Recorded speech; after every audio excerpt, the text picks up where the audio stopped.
Over and over again, I heard constantly that his injuries, the event itself was fake.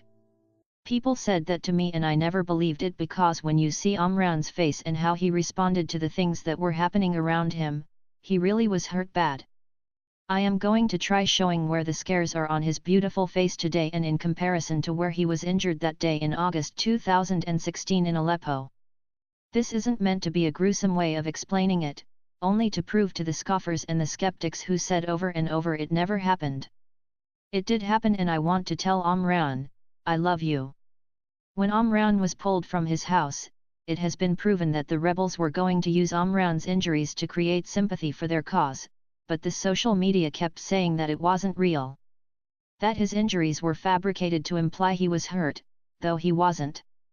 First of all, when you see how Omran responded in the ambulance, he wiped his head of the blood from the raw wound on his left side, our right side. He didn't cry, he didn't react to anything. If you are suffering from shock, you won't feel pain, you won't know what's going on because your mind is numb. The skeptics didn't even want to say that because they knew he really was hurt bad.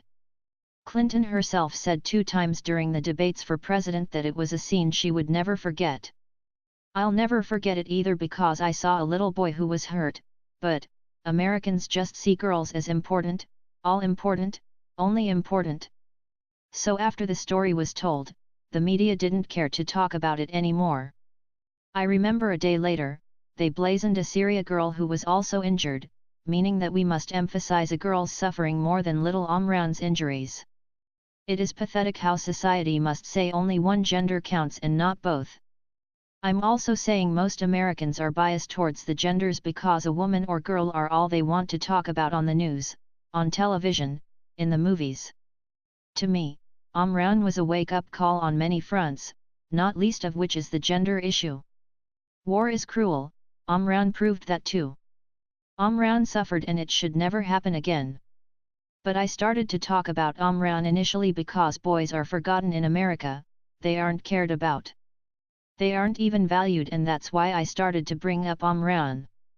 Then the longer I looked at his suffering, God told me this is about a child who suffered so much he never cried.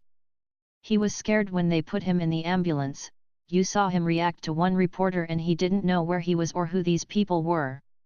Another point to make about this tragedy is that President Assad himself claimed within 24 hours that the entire event was fake, that it never happened either. Then we heard that Aleppo was being allowed to evacuate children and injured men and women from the city. Then Assad's forces came in and supposedly quarantined Omran and his family for a year, I ask you? Omran's father said that he was paid to allow the news media to globally exploit his son's injuries, but I think he was right to say that Assad's forces were already there too, so he had to do what they said because he is an employee of the Syrian government. It's sad though that we don't have the chance to see how Omran progressed after the time he left the hospital. I emailed the Aleppo Media Center in the days after the story broke and this is what they told me: Omran has left the hospital with his mother and the family did not want to be disturbed. Then when I inquired again about him, they said they didn't know anything else. My friends I've met since the tragedy told me of other things that happened, one that Omran's family had fled into northern Syria somewhere in the mountains and that was the last they had heard about him. A friend of Omran's family said he was the photographer who took Omran's picture in the ambulance and said that in the weeks after the event, he took a toy to Omran and he gave a slight grin showing he appreciated it. I had always thought Omran was a little boy, who never knew happiness or love or joy. Now I know so much more about him than I ever did when the story broke last year. To try explaining where the main injury was, look at Omran's right side around his eyebrow. He definitely has a scar there and that is where the injury was in the ambulance. To the skeptics, I say you were wrong, you wanted to make this thing a hoax and now you've been found out. I love Omran and I always will, no matter what the social media tries to say about him. This little boy deserves to live and I will never feel any different about that. I think he should be allowed to come America, he has suffered too much for any child, anywhere in the world. My only wish would be to tell Omran that I love him, the world loves him and cares about him. I wish someone who knows Omran or maybe interviews him will hug him and tell him, the world loves you, Omran. My own personal wish would be to touch his face and say we love you, Omran. عمران دقنيش قديش عمرك؟ 4 سنين.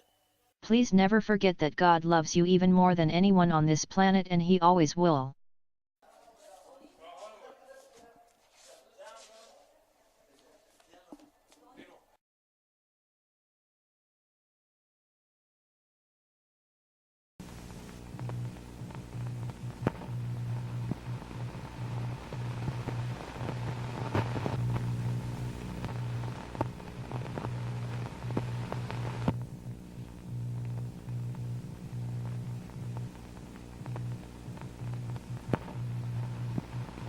Go, I say go away, you bother me.